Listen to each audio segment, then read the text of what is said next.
নৱম শ্ৰেণীৰ ছাত্ৰ ছাত্ৰীসকল, তোমালোকক আজি মই সমাজ বিজ্ঞান বিষয়ৰ ইতিহাস খণ্ডৰ দ্বিতীয় পাঠ ভাৰতীয় জাতীয়তাবাদৰ উন্মেষণ এই পাঠটিৰ প্ৰশ্নসমূহ আলোচনা কৰিম।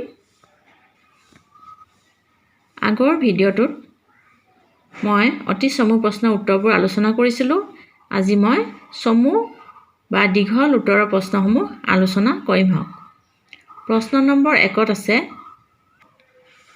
চিপাহী বিদ্ৰোহে কেনেকৈ ভাৰতীয় জাতীয়তাবাদৰ উন্মেষণ ঘটাইছিল চমুকৈ লিখা। উত্তৰ, 1857 খ্ৰীষ্টাব্দৰ চিপাহী বিদ্ৰোহ আছিল এক প্ৰকাৰ ৰাজনৈতিক মুক্তিৰ আন্দোলন। কাৰণ চিপাহী বিদ্ৰোহৰ যোগেদি বিদ্ৰোহীসকলে ইংৰাজ শাসন উফৰাই দেশখনক পুনৰ মোগল শাসকক সিংহাসনত বহুৱাবলৈ বিচাৰিছিল। বিদ্ৰোহৰ উদ্দেশ্য পূৰণ হোৱা নাছিল যদিও ইয়াৰ ফলাফল আছিল ভাৰতীয় জনগণৰ কাৰণে সুদূৰ প্ৰসাৰী। এক কথাত এই বিদ্ৰোহৰ পৰাই নতুন ৰূপত ভাৰতীয় জাতীয় জীৱন গঢ়ি উঠিছিল। 2 নম্বৰ প্ৰশ্ন, উডৰ প্ৰেৰণপত্ৰৰ মূল উদ্দেশ্য কি কি আছিল লিখা। উত্তৰ, 1854 খ্ৰীষ্টাব্দত চাৰ্লছ উড নিয়ন্ত্ৰণ সভাৰ সভাপতিৰ প্ৰচেষ্টাত ভাৰতত আধুনিক শিক্ষাৰ সূচনা হৈছিল। উডে তেওঁৰ প্ৰেৰণপত্ৰত শিক্ষা সংস্কাৰ আঁচনিত প্ৰাথমিক স্তৰৰ পৰা বিশ্ববিদ্যালয় পৰ্যায়লৈকে শিক্ষা বিস্তাৰ এটা সুসংহত আঁচনি নিৰ্ধাৰণ কৰি নিম্ন পৰ্যায়ত দেশীয় ভাষাৰে আৰু উচ্চ পৰ্যায়ত ইংৰাজী ভাষাৰে শিক্ষা প্ৰদানৰ নিৰ্দেশনা প্ৰদান কৰি ভাৰতবৰ্ষত আধুনিক শিক্ষাৰ ভেটি তৈয়াৰ কৰিছিল। মেধাৱী ছাত্ৰক বৃত্তি দিয়া আৰু শিক্ষানুষ্ঠানত চৰকাৰী অনুদান আদিৰ ব্যৱস্থা কৰি শিক্ষানুষ্ঠানৰ সংখ্যা বৃদ্ধি কৰাৰ আঁচনি লৈছিল। প্ৰতিখন প্ৰদেশতে শিক্ষা বিভাগ খুলিবলৈ পৰামৰ্শ আগবঢ়াইছিল। 3 নম্বৰ প্ৰশ্নটোলৈ আহোঁ। ভাৰতীয় জাতীয় জাগৰণ গঢ়ি তোলাত মুখ্য ভূমিকা লোৱা 6টা কাৰকৰ বিষয়ে লিখা। উত্তৰ, ভাৰতীয় জাতীয় জাগৰণ গঢ়ি তোলাত মুখ্য ভূমিকা লোৱা 6টা কাৰক হৈছে 1 নম্বৰ, 1857 খ্ৰীষ্টাব্দৰ চিপাহী বিদ্ৰোহ আছিল এক প্ৰকাৰ ৰাজনৈতিক মুক্তিৰ আন্দোলন। ভাৰতীয় জাতীয়তাবাদৰ উন্মেষণ ঘটা ইয়াৰ পৰাই আৰম্ভ হৈছিল। 2 নম্বৰ, পাশ্চাত্য শিক্ষাৰ দুৱাৰ মুকলি হোৱাৰ ফলত ভাৰতীয়সকলে ব্ৰিটিছসকলৰ ঔপনিৱেশিকতাৰ বিৰুদ্ধে বিদ্ৰোহ আৰম্ভ কৰিছিল। 3 নম্বৰ, 1839 খ্ৰীষ্টাব্দত কলিকতাৰ পৰা দিল্লীলৈ গ্ৰেণ্ড ট্ৰাংক ৰোড নিৰ্মাণ কৰি ব্ৰিটিছসকলে ভাৰতৰ স্থলপথৰ আমূল পৰিৱৰ্তন আনিছিল। 1853 খ্ৰীষ্টাব্দত ব্ৰিটিছসকলে ভাৰতৰ ৰেলপথৰ সূচনা কৰে। 1839 খ্ৰীষ্টাব্দত প্ৰথম টেলিগ্ৰাফ সেৱা ব্যৱস্থাৰ প্ৰৱৰ্তন হ'ল। আধুনিক যোগাযোগ ব্যৱস্থাই শিক্ষিত ভাৰতীয়ৰ মনৰ দিগন্ত প্ৰসাৰ কৰিছিল, যিয়ে জাতীয়তাবাদী ভাৱধাৰাৰো উন্মেষণ ঘটাইছিল।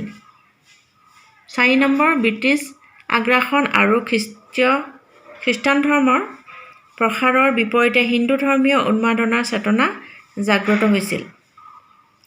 লৰ্ড উইলিয়াম বেণ্টিঙৰ সংস্কাৰকামী উদ্যোগৰ সহায়ত ৰাজা ৰামমোহন ৰায়ে ভাৰতত ভালেমান কুসংস্কাৰ অৱসান ঘটাবলৈ সক্ষম হৈছিল। প্ৰাৰ্থনা সমাজে সংস্কাৰমুখী আন্দোলনৰ সৃষ্টি কৰিছিল। ৰামকৃষ্ণ মিছন প্ৰতিষ্ঠাৰ দ্বাৰা স্বামী বিবেকানন্দই ভাৰতীয়ৰ মনত স্বদেশপ্ৰেম, আত্মবিশ্বাস আৰু আধ্যাত্মিকতা ভাৱৰ বিকাশ ঘটাইছিল। 5 নম্বৰ, 1885 খ্ৰীষ্টাব্দত ভাৰতীয় জাতীয় কংগ্ৰেছৰ জন্মৰ লগে লগে ভাৰতীয় জাতীয়তাবাদে এক বাস্তৱ ৰূপ পৰিগ্ৰহ কৰিছিল। 6 নম্বৰ, ব্ৰিটিছৰ আমোলত গঢ়ি উঠা জাতীয়তাবাদৰ উত্থানত ৰাজা ৰামমোহন ৰায়ৰ পিছতে বাল গংগাধৰ তিলকৰ দৰে দাদাভাই নৌৰোজীয়েও স্বৰাজ প্ৰাপ্তিৰ ধাৰণাৰ গঢ় দি ভাৰতীয় সমাজলৈ প্ৰভূত বৰঙণি আগবঢ়াইছিল। এইটো আছিলে 3 নম্বৰ প্ৰশ্নৰ উত্তৰ। এতিয়া আমি 4 নম্বৰ প্ৰশ্নটোলৈ আহিছোঁ। ভাৰতীয় জাতীয় জাগৰণ গঢ়ি তোলাত পাশ্চাত্য শিক্ষাৰ 4টা প্ৰভাৱৰ বিষয়ে লিখা। উত্তৰ, ভাৰতীয় জাতীয় জাগৰণ গঢ়ি তোলাত পাশ্চাত্য শিক্ষাৰ সুদূৰ প্ৰসাৰী প্ৰভাৱ পৰিছিল। সেই প্ৰভাৱ 4টা হ'ল। 1 নম্বৰ, পাশ্চাত্য শিক্ষাই দেশবাসীক পোনপ্ৰথম আলোড়িত কৰিছিল। এফালে ৰাজধানী কলিকতাৰ প্ৰতি আকৰ্ষণ আৰু আনফালে ইয়াৰ শিক্ষা প্ৰতিষ্ঠান। কলিকতাৰ শিক্ষানুষ্ঠানত অধ্যয়ন কৰিব পৰাটো এটা গৌৰৱৰ বিষয় হৈ পৰিছিল। দুয়োটাৰ মাধ্যমত তেওঁলোকৰ মন প্ৰাণ নৱ আলোকেৰে উদ্ভাসিত হৈ উঠিছিল। 2 নম্বৰ, পুথি অধ্যয়নৰ মাজেৰে তেওঁলোকে পাশ্চাত্য জগতৰ মহান চিন্তাবিদসকলৰ আদৰ্শৰ লগত চিনাকি হৈ নিজকে ধন্য মানিছিল আৰু একে সময়তে ইউৰোপীয় ব্যক্তিসকলৰ কথা বতৰা চাল চলনেও তেওঁলোকক আকৰ্ষণ কৰিছিল। 3 number point, Rousseau, Voltaire, Burke, Macaulay, Spencer আদি বিখ্যাত ব্যক্তিৰ ৰচনা পঢ়ি তেওঁলোকে মনলৈ মানসিক সন্তুষ্টিৰ জোৱাৰ আনিছিল। 4 নম্বৰ, জাতীয়তা, স্বশাসন, গণতন্ত্ৰ আদিৰ বিষয়ে জ্ঞান লাভ কৰাৰ যোগেদি তেওঁলোকৰ মন অজান কৌতূহলেৰে ভৰি পৰিছিল। পিছৰ প্ৰশ্নটো 5 নম্বৰ, ভাৰতীয় জাতীয় জাগৰণ গঢ়ি তোলাত যাতায়াতৰ উন্নতিয়ে কেনেকৈ প্ৰভাৱ পেলাইছিল লিখা। উত্তৰ, কোম্পানীৰ শাসন আৰম্ভ হোৱাৰ লগে লগে ভাৰতৰ আভ্যন্তৰীণ যাতায়াত ব্যৱস্থাৰ আমূল পৰিৱৰ্তন সাধন হয়। 1839 খ্ৰীষ্টাব্দত কলিকতাৰ পৰা দিল্লীলৈ গ্ৰেণ্ড ট্ৰাংক ৰোড নিৰ্মাণ কৰিছিল। 1853 খ্ৰীষ্টাব্দত মুম্বাই আৰু থানেৰ মাজত 21 কিলোমিটাৰ পথত ৰেল চলাচলে ভাৰতবৰ্ষত প্ৰথম ৰেল যাতায়াত ব্যৱস্থাৰ সূচনা হয়। 1883 খ্ৰীষ্টাব্দত অসমতো শদিয়াৰ পৰা ধুবুৰীলৈকে ডিব্ৰুগড়লৈকে ৰেল যোগাযোগ আৰম্ভ কৰে হয়। 1839 খ্ৰীষ্টাব্দত প্ৰথম টেলিগ্ৰাফ ব্যৱস্থাৰ সূচনা হয়। 6 নম্বৰ প্ৰশ্ন, ভাৰতীয় জাতীয় জাগৰণ গঢ়ি তোলা ৰাজা ৰামমোহন ৰায়ৰ অৱদানৰ বিষয়ে লিখা। ভাৰতবাসীৰ মাজলৈ জাতীয় জাগৰণ কঢ়িয়াই অনা প্ৰথম গৰাকী ব্যক্তিৰ নাম হৈছে ৰাজা ৰামমোহন ৰায়। তেওঁ ধৰ্ম, সমাজ সংস্কাৰ, শিক্ষা বিস্তাৰ, ৰাজনীতি আদি সকলো দিশতে নৱজাগৰণৰ ভাৱ কঢ়িয়াই অনাৰ লগতে আধুনিক ভাৰত নিৰ্মাণৰ ক্ষেত্ৰত বাটকটীয়াৰ ভূমিকা পালন কৰিছিল।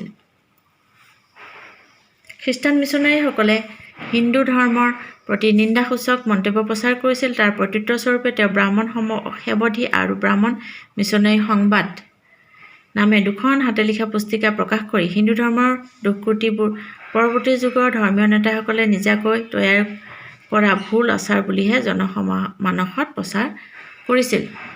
1815 খ্ৰীষ্টাব্দত আত্মীয় সভা নামৰ অনুষ্ঠান স্থাপন কৰিছিল। 1828 খ্ৰীষ্টাব্দত ব্ৰাহ্ম সমাজ প্ৰতিষ্ঠা কৰিছিল। ৰাজা ৰামমোহন ৰায় আছিল এজন বহুমুখী প্ৰতিভাসম্পন্ন ব্যক্তি।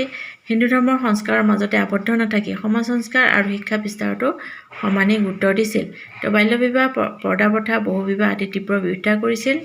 বিধৱা বিবাহ আৰু অসবৰ্ণ বিবাহক সামাজিকভাৱে স্বীকৃতি দিয়াইছিল। ভাৰতবৰ্ষত প্ৰচলিত সতীদাহ প্ৰথা সম্পূৰ্ণ বন্ধ কৰাৰ ক্ষেত্ৰত ৰায়ৰ ভূমিকা সামাজিক বুৰঞ্জী এটা উল্লেখযোগ্য ঘটনা হৈ ৰ'ব। শিক্ষাৰ বিস্তাৰত মনোযোগ দিয়াৰ লগতে নাৰীসকলক সম্পত্তি অধিকাৰ দিবলৈ দেহে কেহে খাটিছিল। 1817 চনত কলিকতাত হিন্দু কলেজ প্ৰতিষ্ঠা কৰিছিল, যিয়ে পিছলৈ প্ৰেচিডেন্সি কলেজ নামেৰে বিখ্যাত হৈ পৰে। ৰায় এচাম প্ৰতিভাশালী জাতীয় নেতাক সমাজ উত্তৰণৰ কামত জড়িত কৰিবলৈ সক্ষম হৈছিল। তেওঁলোকৰ ভিতৰত দ্বাৰকানাথ ঠাকুৰ, প্ৰসন্ন কুমাৰ ঠাকুৰ, হেনৰী ভিভিয়ান আদি উল্লেখযোগ্য। ৰাজা ৰামমোহন ৰায় আছিল আধুনিক জগতৰ ভাৰতৰ জন্মদাতা। নেক্সট কুৱেশ্যন, 7 নম্বৰ প্ৰশ্ন, ভাৰতীয় জাতীয় জাগৰণ গঢ়ি তোলাত দয়ানন্দ সৰস্বতীৰ অৱদানৰ বিষয়ে লিখা। উত্তৰ, সংস্কৃত ভাষাৰ বিদগ্ধ পণ্ডিত স্বামী দয়ানন্দ সৰস্বতীয়ে পঞ্জাৱত আৰ্য সমাজ প্ৰতিষ্ঠা কৰিছিল 1875 খ্ৰীষ্টাব্দত। আৰ্য সমাজে হিন্দু সমাজৰ বাল্য বিবাহ, জাতিভেদ, বহু বিবাহক সামাজিক ব্যাধি বুলি প্ৰচাৰ কৰিছিল। বিধৱা বিবাহ, স্ত্ৰী শিক্ষা বিস্তাৰৰ বাবে আগভাগ লৈছিল। সকলো অন্ধবিশ্বাস পৰিহাৰ কৰিবলৈ প্ৰচাৰ চলাইছিল। সকলো অন্ধবিশ্বাস হ'ব লাগে, আকৌবাৰ পঢ়ি দিছোঁ। সকলো অন্ধবিশ্বাস পৰিহাৰ কৰিবলৈ প্ৰচাৰ চলাইছিল। আৰ্য সমাজে ধৰ্মান্তৰণৰ ব্যৱস্থা প্ৰৱৰ্তন কৰিছিল।